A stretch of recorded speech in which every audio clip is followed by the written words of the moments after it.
17 বছরের আক্ষেপ ঘুচল ভারতের। 2007-এর পর আবারও টি-20 বিশ্বকাপের শিরোপা জিতল টিম ইন্ডিয়া। রোহিত, কোহলি, বুমরাদের হাত ধরে এলো অধরা ট্রফি। আর শিরোপার হাত ছোঁয়া দূরত্বে গিয়েও খালি হাতে ফিরতে হলো এডেন মার্ক্রামের সাউথ আফ্রিকাকে। দর্শক, স্বাগত বিশ্বকাপ আপডেটে, পাওয়ার্ড বাই ভাইয়া হোটেলস। পুরো আয়োজনে আপনাদের সাথে থাকবো আমি কানিজ লাবণী। 8 বারের চেষ্টায় বিশ্বকাপের ফাইনালে উঠেছিল সাউথ আফ্রিকা। তবে ভয় ছিল, পারবে তো এডেন মার্ক্রামের দল? গ্রুপ পর্বে এবং সুপার 8-এ যেভাবে চাপ সামলে গিয়েছিল একের পর এক ম্যাচে, তাতে তাদের পক্ষে বাজি ধরা লোকও কিন্তু কম ছিল না। ফাইনালেও শিরোপার খুব কাছাকাছি পৌঁছেও গিয়েছিল, তবে শেষ 3 ওভারে আর চাপ সামলাতে পারেনি তারা। ফলে ফাইনালে হেরে শিরোপা আক্ষেপ নিয়ে দেশে ফিরতে হচ্ছে প্রোটিয়াদের। লুৎফর কবিরের রিপোর্ট। প্রথমবার ফাইনাল বলেই কি কিছুটা ভয় ছিল সাউথ আফ্রিকা? এমন প্রশ্ন আসতেই পারে। হয়তো ভয় থেকেই জয়ের দেখা মেলেনি। পুরনো রোগ আবারও ফিরে এসেছে। জোকার্স তকমা সাউথ আফ্রিকাকে শেষ পর্যন্ত ছেড়ে যায়নি। অথচ কি সাবলীলভাবেই না এগোচ্ছিল সাউথ আফ্রিকার ইনিংস। কুইন্টন ডিকক, ডেভিড মিলারদের সাবধানী ব্যাটিংয়ের সাথে স্টাফস আর ক্লাসেনের ঝড়ে সাউথ আফ্রিকার প্রথম শিরোপা জয় মনে হচ্ছিল কেবলই সময়ের ব্যাপার।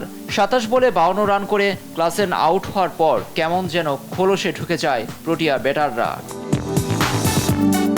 এরপরও মিলার আর মার্কো ইয়ানসেনের ব্যাটের দিকেই তাকিয়েছিল প্রোটিয়ারা।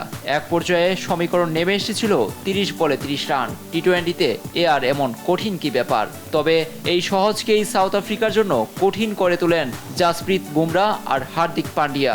16, 17 ও 18তম ওভারে মাত্র 10 রান নিতে পেরেছে প্রোটিয়া ব্যাটাররা। এর মধ্যে বুমরা 2 ওভার এবং পান্ডিয়া 1 ওভার বল করেন। ভারতীয় বোলারদের এমন দাপটে হুট করেই সাউথ আফ্রিকার জয়ের সমীকরণ দাঁড়ায় 12 বলে 20 রান, যেখানে 12 রানের বেশি তুলতে পারেননি তারা। ফলে 7 রানের হার নিয়ে মাঠ ছাড়তে হয় মার্ক্রামের দলকে। হাতছোঁয়া দূরত্ব থেকে শিরোপা না পাওয়ার আক্ষেপ নিয়েই ফিরতে হলো তাদের। আর চৌকার্স অপবাদটাও যেন চিরস্থায়ীভাবেই নিজেদের অলংকার বানিয়ে নিল নেলসন ম্যান্ডেলার দেশ। লুৎফর কবির, স্পোর্টস ডেস্ক। দর্শক, বিশ্বকাপ ফাইনাল নিয়ে কথা বলতে আমাদের সঙ্গে যুক্ত হচ্ছেন জাতীয় দলের সাবেক ক্রিকেটার এহসানুল হক সেজান। সেজান ভাই, আপনাকে স্বাগত দেশ টিভিতে। ধন্যবাদ। সেজান ভাই, প্রথমেই আমি কোয়েশ্চেন রাখবো, কালকে কোন দল সাপোর্ট করেছেন এটা জানতে চাবার সাথে আরেকটা কোয়েশ্চেন থাকবে যে 17 বছর পর তো ইন্ডিয়া শিরোপা জিতলো। কি মনে হয়, ইন্ডিয়া কি অ্যাকচুয়ালি ওয়েল ডিজার্ভিং টিম কিনা কালকের ফাইনালের জন্য? নিশ্চয়ই they deserve the champion because of their so much prepared. World কাপের আগে যে প্রিপারেশন দরকার ছিল, আমার মনে হয় যে ইন্ডিয়া একটা টিম যে টিম ওয়াইজ কিন্তু প্রিপেয়ার্ড হয়েছে বিকজ অফ তাদের আইপিএলটা অনেক বছর ধরে চলেছে, অনেক দিন ধরে চলেছে এবং দে আর ভেরি ওয়েল অর্গানাইজড। হ্যাঁ, অনেক বছর পরে আসলে ইন্ডিয়া টিম জিতেছে, বিশেষ করে বিরাট কোহলি এবং রোহিত শর্মার জন্য একটা টেস্টিং ছিল এই ম্যাচটা। ওয়েল প্রিপেয়ার্ড হিসেবে আমার মনে হয় যে ইন্ডিয়া জিতেছে। বাট সাউথ আফ্রিকা এত দূরে এসে হেরে যাবে আসলে আমরা খুব একটা বেশি আশা করিনি, বিকজ অফ একটা নতুন চ্যাম্পিয়ন দেখতে কারণ না ভালো লাগে। সো যদি আপনি বলেন যে সাপোর্টার হিসেবে যদি কাউকে আমি করে থাকি, তাহলে আমার একটা সিম্প্যাথি ছিল যে সাউথ আফ্রিকা একটা ওয়ার্ল্ড কাপ নেওয়া উচিত, বিকজ অফ সাউথ আফ্রিকার অনেক প্লেয়ার আমরা দেখেছি আমাদের খেলার আগে থেকেও তাদের অনেক বড় বড় প্লেয়াররা ওরা প্রডিউস করেছে। একটা সময় তাদের কালো একটা অধ্যায় গিয়েছে, তারপরে তারা কাম ব্যাক করেছে। সো একটা চ্যাম্পিয়ন হওয়া তাদের আসলে খুবই দরকার। আমার কাছে মনে হয় যে সেই তার জন্যই আমি আসলে গতকাল কিছুটা হলো সাউথ আফ্রিকা দল ছিলাম। ওকে সেজান ভাই, তাহলে আপনি সাউথ আফ্রিকার সাপোর্টার ছিলেন গতকালকে, বোঝা গেল। সেজান ভাই, একটু জানতে চাই যে কালকে ম্যাচটাই কিন্তু একটা টাইমে আমার মনে হচ্ছিল যখন সাউথ আফ্রিকা ব্যাটিংয়ে ছিল যে এই বোধহয় ম্যাচটা আসলে তাদের পক্ষেই চলে যাচ্ছে, সাউথ আফ্রিকা এবার কাপ নিয়ে নেবে। কিন্তু লাস্টের দিকের ওভারগুলোতে মনে হলো একদম খেলা পাল্টে গেল। আপনার কি মনে হয় টার্নিং পয়েন্ট কোনটা ছিল ম্যাচের? আসলে ক্রিকেটের রেজাল্ট পাওয়াটা হলো একটা অভ্যাসের ব্যাপার। সাপোজ মানুষ যদি জিততে না জানে তাহলে কিন্তু সেই টিম জিতবে না, সেটা যে কোনো খেলায় হোক। কালকে যে ম্যাচটা ছিল সেটা কিন্তু ইন্ডিয়ার একটা এক্সট্রা অ্যাডভান্টেজ ছিল যে ওরা ওয়ার্ল্ড কাপ ফাইনাল অনেকগুলো খেলেছে এবং ওখান থেকে চ্যাম্পিয়ন হয়েছে। সো ওয়ার্ল্ড কাপ ফাইনাল কিভাবে চ্যাম্পিয়ন হতে হয় সেই জিনিসটা অ্যাটলিস্ট ইন্ডিয়া জানে, যে জিনিসটা আসলে সাউথ আফ্রিকা জানে না। সো এখানে কিন্তু একটা প্লাস পয়েন্ট ইন্ডিয়ার, এবং লুক ফল কিন্তু অ্যাটলিস্ট সাউথ আফ্রিকা ইয়াদবের ক্যাচটাও আমার কাছে মনে হয় অনেক ভাইটাল। মিলারের ওই ক্যাচটা যদি হয়ে যেত তাহলে কিন্তু পেন্ডুলামটা সাউথ আফ্রিকার দিকেই ফিরত। সো ছোট ছোট ছোট কন্ট্রিবিউশন গুলা, যেমন ক্লাসেনের আউট, মিলারের 6 না হওয়া, হার্দিক পান্ডিয়ার লাস্ট ওভার বোলিং করা, জাসপ্রীত বুমরাহর ভালো স্পেল করে, এইসব আসলে কন্ট্রিবিউশন ছিল। সেজান ভাই, আপনি যেটা বলছিলেন যে ক্লাসেনের উইকেটটা তো ডেফিনেটলি অনেক ইম্পর্টেন্ট ছিল, কারণ হি ডিড 52 অ্যান্ড আমার মনে হয় আমরা সবাই যেটা জানি যে তার স্কোরই সবচেয়ে বেশি ছিল সাউথ আফ্রিকা টিমের, এবং হার্দিক পান্ডিয়া ওই টাইমেই উইকেটটা নিয়ে নিল। এরপরই কিন্তু আস্তে আস্তে আমরা যেটা দেখি যে একটু পড়তে থাকে সাউথ আফ্রিকার পারফরমেন্স। আপনার কি মনে হয় যে বোলিংয়ের ক্ষেত্রে কালকে যদি আপনি মার্ক করতে যান, 1 নম্বরে কাকে রাখবেন? নিশ্চয়ই জাসপ্রীত বুমরাহ, যে আসলে পুরো ম্যাচটাই আসলে খুব চেঞ্জ করে ফেলেছে। তবে আসল কন্ট্রিবিউশনটাও কিন্তু হার্দিক পান্ডিয়াকে দিতে হবে, বিকজ অফ লাস্ট ওভারটা বল করার মতো অতটুকু প্রেশার নিতে হবে। আপনি যদি একটু খেয়াল করেন যে লাস্ট 4 ওভারে সাউথ আফ্রিকা অনলি 16 রান করতে পেরেছে। সো ওই জায়গাটা আসলে খুবই ক্রুশিয়াল ছিল। সো ওই ক্রুশিয়াল টাইমে আসলে বলাররা কতটুকু পর্যন্ত কন্ট্রিবিউশন করেছে এটা সবাই আমরা দেখেছি। বাট 2 জন বলারের নাম সত্যি আমি বলবো, একজন হলো জাসপ্রীত বুমরাহ, আর একটা হলো হার্দিক পান্ডিয়া, যে আসলে এটা কন্ট্রিবিউশনটা রাখছে। ডেফিনেটলি বুমরাহর বোলিং নিয়ে তো আসলে আমাদের বলার কোনো অপেক্ষাই রাখেন, এবং সে তো ম্যান অফ দ্য টুর্নামেন্টও হয়ে গেল। আসলে মিলারের ক্যাচটা যদি সিজন ভাই মিস না হতো, কি মনে হয় একটা সাউথ আফ্রিকার জন্য কি একটা বড় চান্স ছিল কিনা? ওইটাই কি টার্নিং পয়েন্ট, আপনার কি মনে হয়? আসলে আসলে মিলারের ক্যাচটা নিয়ে আসলে অনেক কন্ট্রাডিকশন রয়েছে। যে সাপোজ রিচার্ড অ্যালিন 4th আম্পায়ার ছিল, সে আসলে দুটো ফ্রেম থেকে জিনিসটা ভেরিফিকেশন করতে চেয়েছে। যদি আরো আরো কয়েকটা ফ্রেম যদি সে নিতে পারতো তাহলে মনে হয় আরো স্পেসিফিক ভাবে ক্যাচের এভলিউশনটা করা যেত। দেখেন ওখানে যেহেতু আইসিসি টুর্নামেন্ট, এখানে কিন্তু জুমিং এর একটা ব্যাপার ছিল, সে কিন্তু জুমিং এর একটা সাহায্য নিতে পারতো। ফ্রন্ট লাইন যে ভিউটা, সেই ভিউটা থেকে একটা ফ্রেম নিতে পারতো। সো অনেকগুলো ফ্রেম নিয়ে কিন্তু সে এভলিউশনটা করতে পারতো। ইভেন যদি আল্ট্রা এইচও চাইতো যে কোনোভাবে প্রোডাকশনের কাছে আল্ট্রা এইচ এটার এভলিউশনটা কি করা যায় নাকি, সেইগুলাই কিন্তু উইকেট কেমন হবে বা পিকচার কেমন হবে, এনভায়রনমেন্ট কেমন হয়, সেটারও কিন্তু একটা প্রেডিকশন থাকতে হয় যে কোনো টিমের, যেটার আসলে ইন্ডিয়া টিমের প্রেডিকশনটা ওয়াজ ফ্যান্টাস্টিক। দেখেন আইসিসির ওয়ার্ল্ড কাপে, এইবারের ওয়ার্ল্ড কাপে আমরা যেটা ভেবেছিলাম যে ড্রপ ইন উইকেটটা কি, ড্রপ ইন উইকেটটা আসলে একটা উইকেট যেটা আসলে রিপ্লেস করা হয়, বাট ড্রপ ইন উইকেটের ক্যারেক্টারটা কিন্তু আমরা আগেও দেখেছি যে they are very batting friendly. But এবারে ড্রপ ইন উইকেটটা কিন্তু সেরকম ব্যাটিং ফ্রেন্ডলি ছিল না। কিছুটা স্পিনারদের জন্য সহায়ক ছিল, যেহেতু পেস বোলাররা অনেক ডোমিনেট করে ফেলেছে, তো স্পিনারদের টেস্ট করার তেমন ছিল না। বাট কিছুটা ইন্ডিকেট করা যায় যে আইসিসি টুর্নামেন্টে ড্রপ ইন উইকেট গুলা কি এবারে প্রিপেয়ার ছিল নাকি কোনো টিমের দিকে ইন্ডিকেট করে। সো আরেকটা জিনিস আসলে আমার কাছে খুবই অবাক লেগেছে যে ফিকচারটাও কিন্তু কিছুটা আমার কাছে কনফিউজ, যে ফার্স্ট সেমিফাইনালে একটা রিজার্ভ ডে থাকবে, সেকেন্ড সেমিফাইনালে কোনো রিজার্ভ ডে থাকবে না। বাট যে আসলে কিছু কিছু ইন্ডিকেট করে যেগুলো আসলে আইসিসি আরেকটু স্বচ্ছ হওয়া উচিত, আরেকটু ট্রান্সপারেন্ট হওয়া উচিত। দেন কালকের আউটটা আমি যদি বলি যে ক্যাচের আউটটা, আইসিসি এত বড় খেলা, ফাইনাল খেলায় মাত্র 2টা ফ্রেম থেকে একটা ডিসিশন মেক করাটা আসলে আমার কাছে I am not satisfied two be honest. আরো অনেকগুলো যদি ফ্রেম ইউজ করে সেইটা ডিসিশন নিতে হবে, বিকজ অফ এই ক্যাচটাই কিন্তু পুরো ডিসাইডার ওয়ার্ল্ড কাপের কে চ্যাম্পিয়ন হবে। সো এটার মধ্যে আরো একটু সময় নিয়ে আরো অনেকগুলো ক্যামেরা যদি ইন্ট্রোডিউস করা যেত তাহলে আমার কাছে মনে হয় ভালো হতো। সো ছোট ছোট কিছু কিছু জিনিস আসলে আমার মনে হয় যে আরো ইমপ্রুভমেন্টের দরকার, যেহেতু এটা ওয়ার্ল্ড কাপ। সো ওয়ার্ল্ড কাপে আরেকটু ট্রান্সপারেন্ট থাকা উচিত। ডেফিনেটলি আমরা এই ক্যাচটা নিয়ে আমি আবারও একটু কথা বলবো, কারণ ক্যাচটা ডেফিনেটলি এটা কন্ট্রোভার্সি তৈরি করেছে আইসিসি এবং ইন্ডিয়ার এই কাপ নেওয়ার ব্যাপারে। সিজন ভাই আরো কথা বলবো, কিন্তু একটা ব্রেক নিতে হচ্ছে, আপনি আমাদের সাথে কানেক্টেড থাকুন। দর্শক দেখছেন বিশ্বকাপ আপডেট পাওয়ার্ড বাই ভাইয়া হোটেলস, ফিরছি একটু পর। বিশ্বকাপের শিরোপা জিতে টি-20কে বিদায় জানান বিরাট কোহলি ও রোহিত শর্মা। ম্যাচ শেষে অবসরের ঘোষণা দেন ভারতের এই দুই কিংবদন্তি। ক্যারিয়ারের শেষ ম্যাচে ভারতকে শিরোপা উপহার দিয়ে আন্তর্জাতিক টি-20 ক্যারিয়ারের ইতি টানলেন সর্বোচ্চ 2 রান সংগ্রাহক। দর্শক রিফাত আনজুমের রিপোর্ট। বিশ্বকাপের গ্রুপ পর্ব শেষে বিরাট কোহলির রান ছিল মাত্র 5।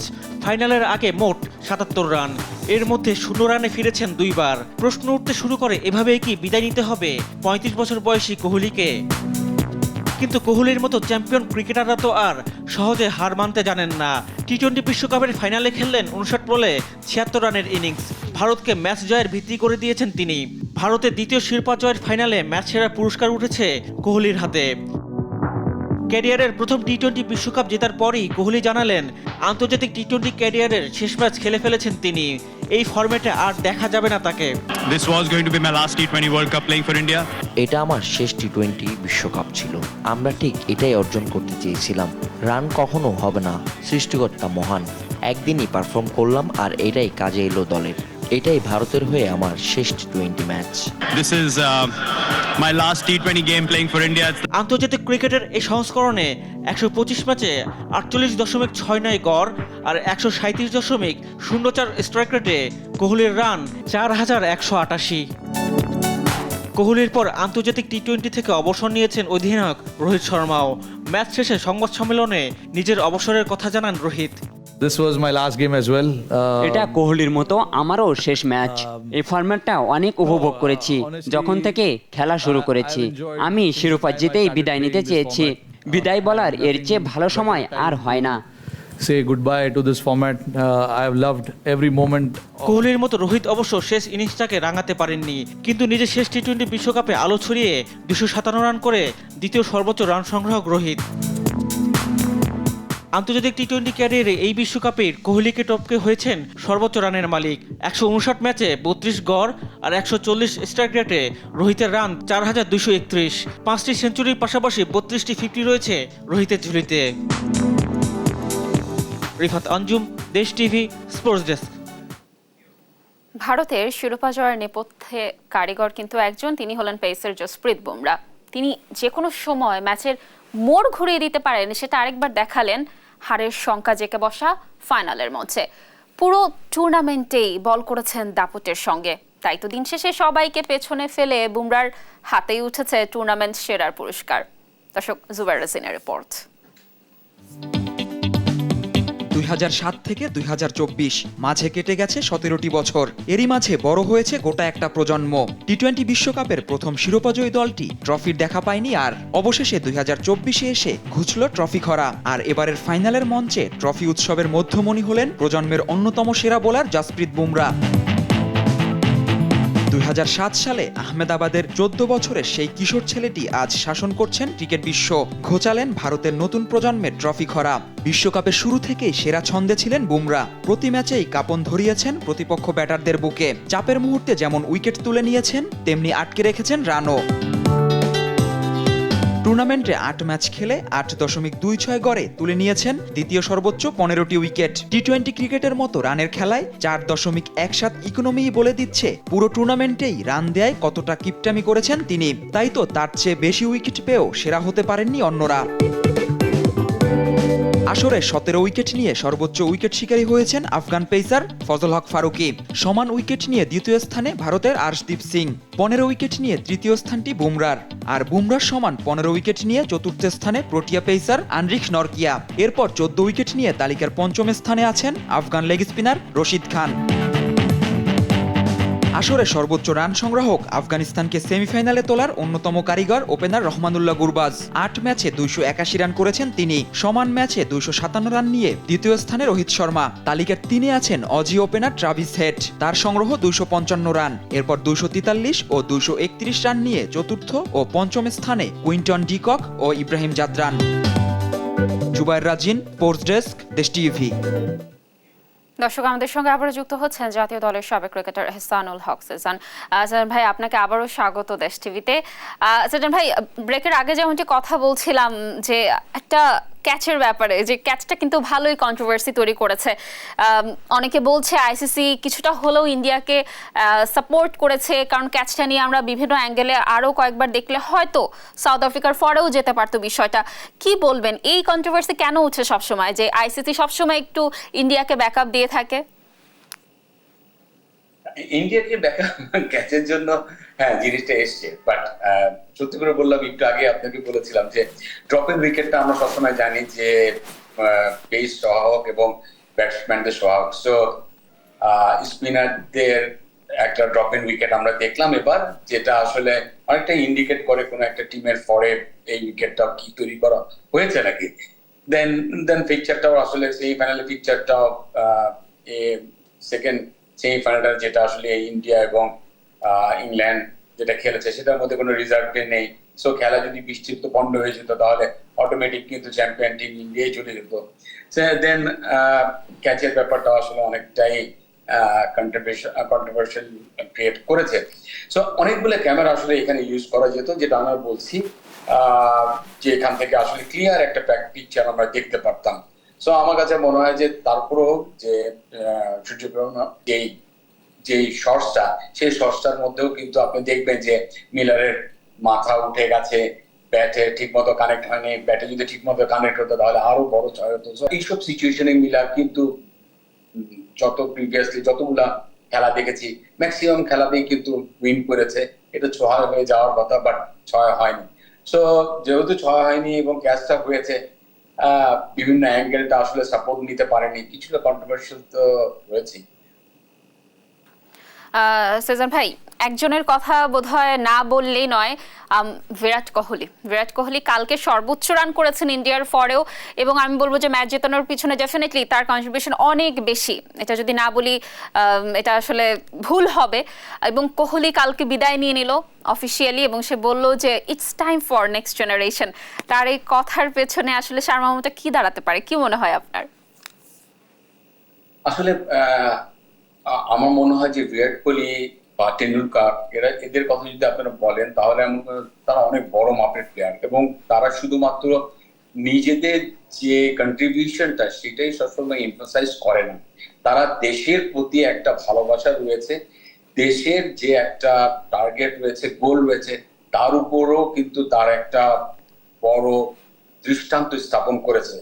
দেখেন, বিরাট কোহলিকে এখন যে স্টেজে রয়েছে, ও যদি আরো 2টা ওয়ার্ল্ড কাপ খেলতে চায়, সে কিন্তু খেলতে পারে। Because of IPL A say highest run করে এখানে এসছে। এই ম্যাচটা ফাইনাল ম্যাচে সে ম্যান অফ দ্য ম্যাচ হয়েছে, যে কন্ট্রিবিউশন করেছে, সেই জিনিসটাও থেকেও কিন্তু সে খেলতে পারবে। বাট এখন তার কাছে যেটা মনে হয়েছে যে নতুন প্রজন্ম যদি না আসে, তাহলে নেক্সট ওয়ার্ল্ড কাপ বা এর পরের ওয়ার্ল্ড কাপ গুলো বোধহয় এই যে ধারাবাহিকতা, সেই জিনিসটা ধরে রাখা যাবে না। দেখেন, এখন বিরাট কোহলি যদি খেলতে থাকে আরো 4 বছর বা 8 বছর, তখন কিন্তু জয়সালের মতো প্লেয়ার কিন্তু তারা না খেলেই অনেকটাই আমার মনে হয় ফেড হয়ে যাবে। সো অনেক ইয়াংস্টারদের কিন্তু তাদের এক্সপোজ দেওয়ার জন্যই কিন্তু বিরাট কোহলি এই জিনিসটা করেছে। তার কন্ট্রিবিউশন এই ওয়ার্ল্ড কাপে বা পুরো ওয়ার্ল্ড কাপে যেভাবে, সেই জিনিসটাই যেন অন্যান্য জুনিয়র প্লেয়াররা করতে পারে, সেটাই আসলে ফোকাস ছিল। সেজান ভাই, আরেকজনের কথা বলতেই হবে, রোহিত শর্মা। তিনিও কালকে অফিসিয়ালি বিদায় নিয়ে নিলেন। রোহিত শর্মা যেমন কালকে 9 রান করেছেন, কিন্তু আমাদের বিরাট, সে কিন্তু একটা ভালো রান করেই বিদায় নিয়েছে। যদিও বোধহয় দিনটা রোহিত শর্মার ছিল না, তারপরও দুজনই সর্বোচ্চ স্কোরার টি20-তে। এটা তাদের দুজনের জন্য অ্যাচিভমেন্ট, এবং দুজনই কিন্তু বারবার একই কথা বলেছে। আমি যেমন বিরাট কোহলির কথাই বললাম যে নেক্সট জেনারেশনকে সুযোগ দিতে চান, এবং রোহিত শর্মাও কিন্তু প্রেস কনফারেন্সে সেম কথাটাই বলেছে যে নেক্সট জেনারেশনকে তারা এখন দেখতে চান। দে আর ভেরি কনফিডেন্ট যে নেক্সট জেনারেশন যারা আছে তারা ভালো করবে এবং ভালো করছে। কি মনে হয় এই ফরম্যাটে ক্রিকেটে আমরা কি এই 2 স্টারকে মিস করতে যাচ্ছি? ডেফিনেটলি মিস করব। তাও তাদের 2টা পয়েন্ট যদি আপনি বলতেন যে এই কারণে আসলে দুজনকে আমরা আলাদাভাবে মিস করব। আসলে দেখেন, যদি আমি বলি যে এই দুজনের বিদায়টা দ্য বেস্ট টাইম যে ওরা এইখান থেকে রিটায়ার করেছে। ইতিহাসে কিন্তু সবসময় বলবে যে 2024 ওয়ার্ল্ড কাপে T20 ওয়ার্ল্ড কাপের ক্যাপ্টেন ছিল রোহিত শর্মা, এবং T20 ওয়ার্ল্ড কাপের ফাইনাল ম্যাচে ম্যান অফ দ্য ম্যাচ ছিল বিরাট কোহলি। সো এই দুইটা নাম কিন্তু ইতিহাসের কথা সবসময়ই থাকবে, এবং that's the best time to retirement. So এই জিনিসটাই তারা করেছে। নিশ্চয়ই ফিউচার যে ইয়াংস্টারদের রয়েছে তাদের একটা বড় ক্ষেত্র করে দিয়ে চলে গেছে, বাট আমার মনে হয় এর চেয়ে ভালো সময় এই দুজনের রিটায়ারমেন্ট করার মতো সময় এর চেয়ে ভালো ছিল না। সিজন ভাই, আমি জানি না আপনি এটা নোটিস করেছেন কিনা, বিরাট কোহলি কিন্তু এবার টুর্নামেন্টে একটু ডিফারেন্ট ফরম্যাটে খেলেছে। আমার কেন জানি মনে হচ্ছে তার যে গতানুগতিক আমরা ব্যাটিংটা দেখি সেটা থেকে বের হয়ে একটু ডিফারেন্ট ভাবে নিজেকে প্রেজেন্ট করার ট্রাই করেছে। আপনার কি মনে হয় যে আসলে এটা তার লাস্ট T20 দেখে কি সেই রিস্কটা নিল যে একটু অন্যভাবে খেলে দেখি, এরকম কোনো বিষয়? আসলে he is the champion player, to be honest. আপনি দেখেন ফাইনাল ম্যাচের আগে তার কোনো কন্ট্রিবিউশন খুব একটা ভালো ছিল না, বিভিন্ন জায়গায় স্ট্রাগল করেছিল। এই টুর্নামেন্টের আগে কিন্তু IPL এ সে হাইয়েস্ট রান করে এসেছে। একটা বড় প্লেয়ারদের গুণ কি, তারা ম্যাচটা রিড করতে পারে, এটা বড় ম্যাচ হোক ছোট ম্যাচ হোক। বড় ম্যাচে রিড করতে পারে, তারা প্রেশারটা ধরে রাখতে পারে, এবং তারা জানে বড় ম্যাচে কিভাবে ক্রিকেট খেলতে হয়। সেটাই কিন্তু পুরো দৃষ্টান্ত কিন্তু বিরাট কোহলি এই ম্যাচে দিয়ে গেছে। এই ম্যাচের আগে যতগুলো ম্যাচ খেলেছিল, সেই ম্যাচ খেলে তার যে কনফিডেন্স লেভেলটা অনেক নিচে ছিল, কিন্তু সে জানে ফাইনাল ম্যাচে কিভাবে খেলতে হবে। তার প্রসেসের মধ্যে ছিল, তার গোল ছিল, এবং সে ওটাকে ইউটিলাইজ করেছে, এক্সেলারেট করেছে। আমার কাছে মনে হয় যে is a very complete batsman. এতগুলো ম্যাচে রেজাল্ট না, এতগুলো ম্যাচে পারফরমেন্স না করা তো ইভেন কোচ, ক্যাপ্টেন সবাই তার উপর রিলাই করেছে। Is the champion player, to be honest. Definitely season ভাই, আমি আরেকজনের কথা আবারও একটু আনতে চাচ্ছি, জসপ্রীত বুমরা, মানে হিরো অফ দ্য টুর্নামেন্ট বলা যায়, যে এমন টাইমে সে ম্যাচ ঘুরিয়ে দিচ্ছে। আসলে তার বোলিংয়ের তার যে কন্ট্রোল, এবং সাউথ আফ্রিকাকে কালকে সে ভালোই একদম ধরাশয়ী করেছে, এবং ম্যান অফ দ্য টুর্নামেন্টের শিরোপা তো অলরেডি তার হাতেই আছে। কি মনে হয় বুমরাকে আমরা কতটুকু এখানে ক্রেডিট দিতে পারি ইন্ডিয়ার কালকের জয়ের পেছনে, এবং হোয়াট অ্যাবাউট হিজ ফিউচারে আমরা বুমরাকে আরো কিভাবে দেখতে পারি? দেখেন, বুমরা যখন ফার্স্ট আসলো তখনই কিন্তু ইন্ডিয়া টিম একটা ম্যাচ উইনার বা গেম চেঞ্জার হিসেবে একটা বলার পেয়েছিল। মাঝখানে একটা ইনজুরি ছিল, দেন আবার সে কামব্যাক করেছে। ইনজুরির সময় আসলে অনেকেই মনে করেছিল যে বুমরা কি সেই ফর্মে ফিরতে পারবে কিনা, বাট এখন যেটা মনে হচ্ছে যে ইনজুরির আগে যে ফর্মটা ছিল সেই ফর্মটার চেয়েও কিন্তু ভয়ঙ্কর ভাবে বুমরা ফিরেছে। সবচেয়ে বড় ইম্পর্টেন্ট থিং ইজ দ্যাট যে Bumrah knows the length of the wicket of the condition.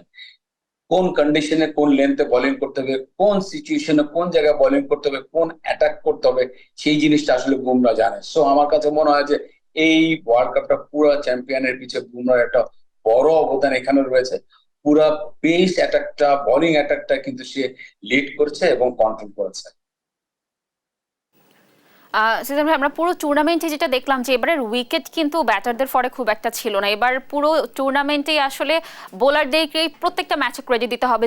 যাদের বোলিং ফরম্যাট ভালো ছিল, যারা বোলিং ভালো করেছে তারাই উইনার হয়েছে, এবং ব্যাটিংয়ের ক্ষেত্রে খুব স্ট্রাগল করতে হয়েছে একটু বেশি রান তুলতে গেলে। এবং ইন্ডিয়া টিমের যদি আমরা ব্যাটিং লাইন আপ দেখি, ব্যাটিং লাইন আপও অসাধারণ। সেই সাথে যদি আমরা বোলিং লাইন আপের কথা বলি, আর্শদীপ সিং এর কথা যদি আমরা বলি, হার্দিক পান্ডিয়া কালকে অসাধারণ খেলেছেন।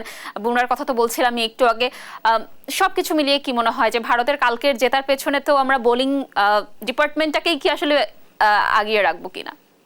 নিশ্চয়ই। আসলে ইন্ডিয়া এমন একটা টিম যেখানে আসলে অলরাউন্ডারের সংখ্যা বেশি, বিশেষ করে আকসারের বোলিং করা, ইভেন দুবেও মাঝে মাঝে হাত ঘোরাতে পারে, এটা একটা বড় প্লাস পয়েন্ট।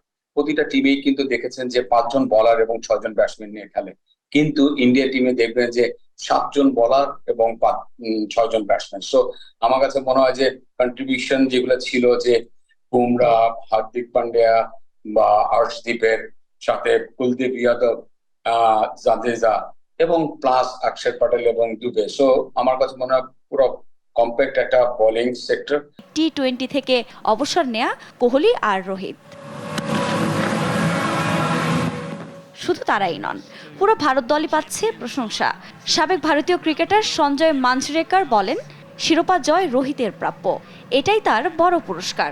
রোহিতের অবসরের সিদ্ধান্তকে সঠিক মনে করেন তিনি। রোহিত শর্মার মাঝে নেতৃত্বের সব ধরনের গুণ ছিল। আইপিএলে মুম্বাইয়ের হয়ে দারুণ অধিনায়কত্ব করেছেন সে। কখনোই মনোবল হারাতেন না। মাঠে যখন যেমন রিয়াকশন দেখাতে হতো সেটাই দেখাতেন। আর বিরাট কোহলি দুর্দান্ত ক্রিকেট খেলেন, কিন্তু বয়সের সঙ্গে ধীরে ধীরে অনেক কিছুই ছাড়তে হয়, যেটা টেন্ডুলকার করেছেন। এই সময় তার কাছে মনে হচ্ছে এখন টি-20-র সঙ্গে তিনি মানিয়ে নিতে পারছেন না। অবশ্যই ভালো সিদ্ধান্ত নিয়েছেন।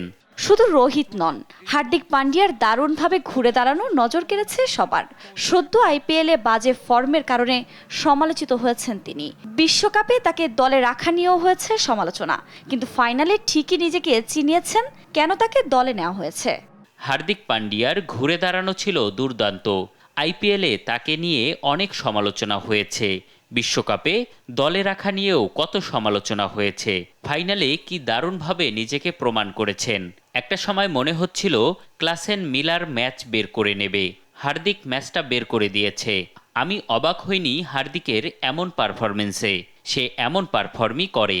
জিম্বাবুয়ের সাবেক ক্রিকেটার অ্যান্ডি ফ্লাওয়ার রোহিতকে ঠান্ডা মাথার অধিনায়ক বলে আখ্যা দিয়েছেন। হার্দিক পান্ডিয়া ও বুমরাকে কৃতিত্ব দিয়ে জানান, শিরোপা জয়ে অবদান রয়েছে তাদের। আর কোহলির সিদ্ধান্তকে স্বাগত জানিয়েছেন ফ্লাওয়ার। রোহিত বিচক্ষণতার পরিচয় দিয়েছে, মূল বোলারদের শেষ ওভারের জন্য রেখে দিয়েছিল। বুমরা সময় মতো নিজেকে প্রমাণ করেছেন। হার্দিক যখনই দরকার পড়েছে তখনই ভালো বোলিং করেছে। আর কোহলি অসাধারণ। টি-20কে বিদায় জানানোর জন্য সেরা সময় এটি। এবারে শিরোপার জয়ের মধ্য দিয়ে তৃতীয় দল হিসেবে দুটি শিরোপা জয়ের কৃতিত্ব গড়েছে ভারত। আফরিন মৌ, স্পোর্টস ডেস্ক, দেশ টিভি। বরাবরের মতো বিশ্বকাপ উন্মাদনায় মেতে উঠছে নগরবাসী। ঢাকা বিশ্ববিদ্যালয়ের টিএসসিতে ঢল নামে উৎসুক জনতার। রোমাঞ্চকর লড়াইয়ের পর শিরোপা জেতায় উল্লাসের নামে ফ্যানরা। এদিকে শিরোপা হাতছাড়া হওয়ায় হতাশ প্রোটিয়া সমর্থকরা। ফজলা আদিত্যের রিপোর্ট। রাজধানীর টিএসসি প্রাঙ্গণে এভাবেই পছন্দের দলকে সমর্থনে হাজার হাজার দর্শক উপস্থিত হয়। বড় পর্দায় খেলা দেখতে আসা দর্শকদের উপস্থিতিতে পুরো টিএসসি প্রাঙ্গণ যেন পরিণত হয় একটি স্টেডিয়ামে। এদিকে সাউথ আফ্রিকার বিপক্ষে টস জিতে ব্যাটিং করার সিদ্ধান্ত নেয় ভারতের অধিনায়ক রোহিত শর্মা। ভারতকে 59 বলে 76 রান করে দুর্দান্ত খেলেন বিরাট কোহলি। শেষ ওভারে নোকিয়ার 2 উইকেটে ভারতের সংগ্রহ থেমে যায় 176 রানে। ভারতের দর্শকরা বেশ আশাবাদী ছিল জয়ের ক্ষেত্রে। ইন্ডিয়া ক্রিকেটকে সাপোর্ট করুন। ইন্ডিয়া ক্রিকেট আপনাকে অনেক আনন্দ দিবে। ক্রিকেট কি জিনিস আপনাকে বুঝাবে। আমাদের দেশের মতো উইকেট পায় না ভাব নিয়ে চলে, রান পায় না ভাব নিয়ে চলে। তো আমি বলবো ইন্ডিয়ার প্লেয়াররা স্টাইলও করতে জানে, ভালো ক্রিকেট খেলতেও জানে। আমি চাইছিলাম সাউথ আফ্রিকা জিতুক। আমার মন খারাপ ভাই, আমি খুবই ডিপ্রেসড। শেষ পর্যন্ত আশাবাদ যেন শক্তিতে পরিণত হয়। সাউথ আফ্রিকার স্বপ্ন ভেঙে যায় 169 রানে। 7 রানের ব্যবধানে জিতে যায় ইন্ডিয়া। এতে পুরো টিএসসি প্রাঙ্গণ ইন্ডিয়ান সমর্থকদের উৎসবে মাতোয়ারা হয়ে ওঠে। ইন্ডিয়ার প্রত্যেকটা player, coaching staff, Indian cricket board, fans সবার জন্য বিজয়ী। কোন জায়গায় কোন বোলারকে খেলাইতে হবে, ব্যাটিং এর সময় কোন ব্যাটিংয়ে খেলাইতে হবে, ওরা এটা পারফেক্টলি জানে। সেই জন্য ওরা ম্যাচটাকে বিজয়ী করে বের করে আনতে পারে। বড় দলের বৈশিষ্ট্য এটা, চাপ কাটিয়ে এই যে ফিরে আসা, ম্যাচে ফিরে আসা, এবং ইন্ডিয়া সেটাই করছে। ওরা ডিজার্ভ করে এটা। তবে সাউথ আফ্রিকা খুব ভালো খেলেছে, আর শেষ মুহূর্তে ইন্ডিয়া জিতছে, এটা আসলে মানে নিজের কাছে খুব ভালো লাগছে। 2007 ঢাকা। দর্শক, এই ছিল বিশ্বকাপ আপডেট পাওয়ার্ড বাই ভাইয়া হোটেলস। দর্শক, পুরো 1 মাস জুড়ে বিশ্বকাপের সবশেষ আপডেট জানিয়েছে আমরা। আমাদের সঙ্গে থাকার জন্য অসংখ্য ধন্যবাদ সবাইকে। আশা করি সব সময়ের মতো দেশ টিভির সাথে থাকবেন আপনারা। Kaniz Laboni signing off for this season.